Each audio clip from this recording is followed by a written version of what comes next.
Salat itu merubah keadaan kita lebih baik. Itulah sebabnya kenapa 5 waktu. Karena Allah inginkan di setiap waktu kita jadi orang baik. Di setiap waktu kita bahagia. Setiap waktu selesai persoalan. Datang masalah subuh, ya, antara subuh ke zuhur kan ada masalah tuh. Gak mungkin ada orang dari subuh ke zuhur gak punya masalah tuh, gak mungkin. Tuh wajahnya udah kelihatan tuh. Ya, makanya kita datang, ya, menghadap kepada Allah, minta diselesaikan, minta diberikan taufik, sujud kita. Diberikanlah solusi. Zuhur ke asar ada masalah, datang saat asar. Asar ke maghrib punya masalah, datang. Makanya semua ulama dulu seperti itu. Al-Bukhari itu menuliskan kitab sahihnya itu 16 tahun. Setiap satu hadis akan ditulis, salat dulu. Salat dulu. Begitu tenang, nyaman, baru tuliskan. 16 tahun. Itulah salat.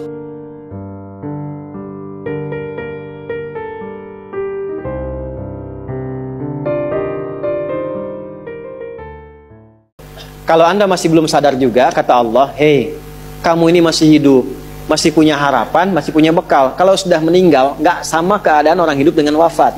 Mumpung kamu masih hidup, karena kalau sudah meninggal, temanmu yang meninggal pun kamu nggak bisa dengar suaranya. Cuma saya yang tahu keadaan di alam kubur.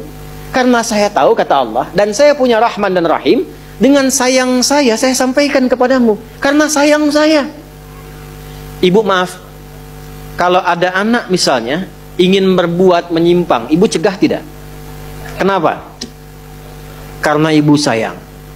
Karena itulah ibu saking sayangnya, maaf, jangankan anak lahir, di dalam saat dikandung pun bukankah dijaga dari yang maksadat? Dijaga dari yang merusak. Ibu kalau sedang mengandung, mau nggak makan makanan yang kotor? Makanan yang merusak? Tidak kan? Kenapa? Karena sayang kepada bayi yang dikandung, janin yang terkandung. Di tempatnya pun disebut oleh Allah dengan rahim. Karena ada rahim, dijaga betul. Miring kanan susah, kiri susah, telungkup gak mungkin. Dijaga supaya apa? Supaya di dalamnya merasakan ketenangan. Karena apa? Karena ada tempat disebut dengan rahim. Nah, Allah itu sifat rahim melekat kepadanya. Karena sayang dengan kita, diingatkan. Bahasa bebasnya gini, karena saya sayang engkau dengan rahimku. Karena saya cinta kamu dengan rahmanku. Jangan sampai masuk kubur, kamu tersiksa, kamu nestapa. Karena beda antara hidup di dunia dengan kehidupan di kubur. Mumpung masih hidup, cari bekal. Karena engkau tak mampu mendengar apa yang terjadi dalam kubur. Jadi kalau tadi Allah sampaikan, jangan bergaul dengan yang begini, jangan terlena dengan yang seperti ini, itu karena Allah sayang dengan kita. Itu saja. Jelas ya? Ya, jadi kalau nggak sayang, nggak akan mungkin diingatkan. Ilmu itu cahaya. Dan cahaya Allah tidak akan ditanamkan pada hati-hati yang berisi perbuatan maksiat. Di hadis Muslim, kalau ada orang berbuat maksiat, di hadis Muslim, itu nanti tertanam di hatinya naktah sauda, noda hitam. Kalau terus berbuat maksiat, kumpul, ketutup cawan hatinya. Kan ilmu yang bagus tuh masuknya ke sini, Pak, Bu. Bukan ke sini. Kalau ke sini jadi hafalan. Kalau ke sini jadi amalan. Kalau ke sini Anda hanya akan pandai berdebat. Kalau ke sini Anda akan pandai mencari hikmah untuk mencari kebenaran. Ke sini pembenaran, ke sini kebenaran. Nah, kalau hatinya tertutup seperti ini, muka Pak, ini. Jadi mau dimasukkan apa aja susah, balik. Nah, cahaya Allah itu tidak akan sampai ke hati orang-orang yang dipenuhi kotoran maksiat. Jadi ingin memberikan kesan bahwa ilmu itu nanti ada dua. Ilmu yang berkah, ilmu yang tidak berkah. Nah, ilmu yang berkah itulah yang disebut dengan nurun, cahaya. Ya, Allah nurun alan nur, cahaya di atas cahaya. Artinya apa? Pemberi semua sinar segala kebaikan. Jadi kalau orang-orang yang hatinya bersih, hatinya baik, ilmunya sampai ke dalam qalbunya. Nah, tapi kalau hatinya kotor, nurunnya dari bahasa Arab berubah ke bahasa Indonesia. Al ilmu nurun, ilmunya semakin menurun. Kurang nggak sampai. Yang harusnya bahasa Arab jadi bahasa Indonesia. Nah, ini satu ya. An yutahhira qalbahu, membersihkan dulu hati. Datang seorang anak muda ke seorang kiai, kusut wajahnya. Dia ingin mengadukan masalah. Dibawalah oleh kiai itu ke satu danau yang lapang.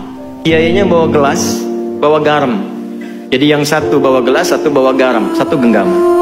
Sudah tiba di samping, kata kiai itu, Coba ambil air dari danau itu, ambil. Lalu diisi oleh kiai itu dengan setengah genggam dari garam. Minum. Oh, itu asin, minum dulu. Begitu diminum, betul asin. Dia muntahkan airnya. Lalu yang kedua, sisa setengah garam itu dilemparkan oleh kiai tadi ke danau tadi. Sekarang ambil lagi yang baru. Diambil, minum. Bagaimana rasanya? Segar.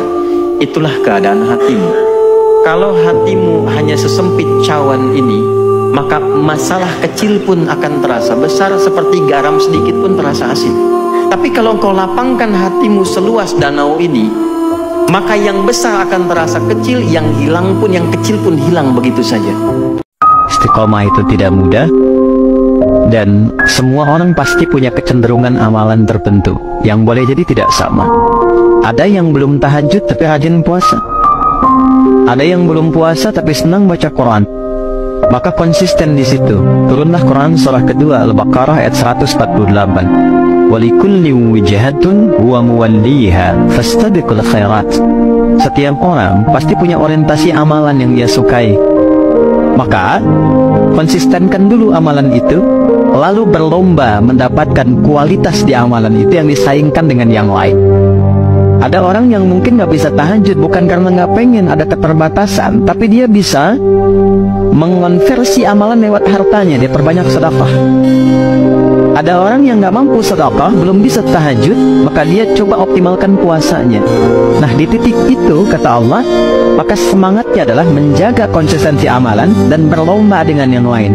Indahnya di Quran tidak mengatakan kamu yang unggul, yang itu rendah, tapi Quran mengatakan memotivasi berlomba dengan yang lain. Kalimat lomba inilah yang menjadikan dalam saat yang bersamaan kita dibimbing konsisten pada amalan kita, saat yang lain kita diminta pula untuk berkontribusi pada nilai kebaikan yang mungkin dia bisa optimal di situ. Orang tua yang merubah dirinya lebih baik, itu percikan keberkahannya akan selalu sampai pada anak keturunannya. Jadi gampang kalau ingin anak soleh-solehah itu, orang tuanya dulu memperbaiki diri. Itu gampang sekali. Kalau orang tuanya sudah baik, konsisten ibadahnya, pilih aja. Apakah mau menggunakan puasa, mau tahajud malam, mau dekat Quran. Itu kalau kita sudah punya amalan pokok yang standar dan konsisten mengerjakannya, itu percikan keberkahannya akan sampai ke anak. Itu sudah rumus. Itu sudah rumus. Astaghfirullahalazim, astaghfirullahalazim, astaghfirullahalazim, alladzi la ilaha illa huwal hayyul qayyum wa atubu ilaih. Latihan istighfar, istighfar, istighfar sampai cirinya begini, cirinya istighfar itu bisa refleks keluar di lisan kita dalam setiap keadaan. Nanti tiba-tiba mau minum bisa istighfar, mau makan bisa istighfar. Kalau sudah lekat dengan itu, tanpa terasa akan ada penjagaan Allah kepada kita dari perbuatan maksiat. Mata nggak mau lihat kecuali yang baik, lisan nggak mau bicara kecuali yang baik, kaki nggak mau diajak jalan bu kecuali pada tempat yang baik. Nah, ketika sudah tercipta kondisi itu tandanya Allah sedang mencintai kita. Karena ciri pertama ketika Allah mencintai seorang hamba adalah menutup semua dosanya dan menjaga dia dari perbuatan maksiat. Itu ada di Quran surah ketiga Ali Imran di ayat 31. Ketika seseorang sudah mendapatkan cinta Allah, maka diberikan tandanya bukan pada harta.